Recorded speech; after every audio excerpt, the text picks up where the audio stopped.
New details about a shootout between deputies and a driver in Humphreys County. That man is now in the hospital here in Nashville. Our Cuthbert Langley at Vanderbilt following the latest. And Cuthbert, this guy, we understand, was shot by deputies at least one time.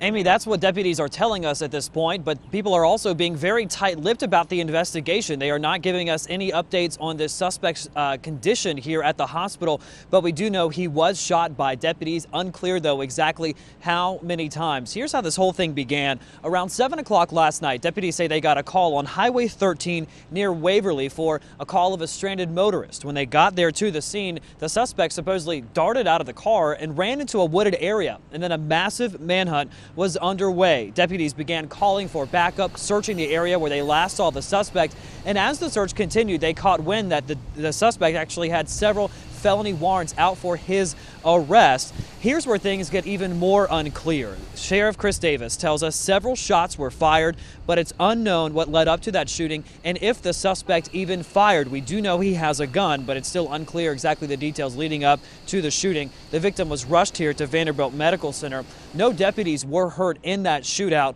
Right now, the Tennessee Bureau of Investigation is handling the investigation, which is normal procedure anytime a deputy or an officer is involved in a shooting. Now, we talked to Sheriff Chris Davis, who was emotional as he describes how these situations affect his deputies. Coming up at 6:30, you'll hear his response to last night's events. For now, we're live here at Vanderbilt Medical Center. I'm Cuthbert Langley, News Channel 5.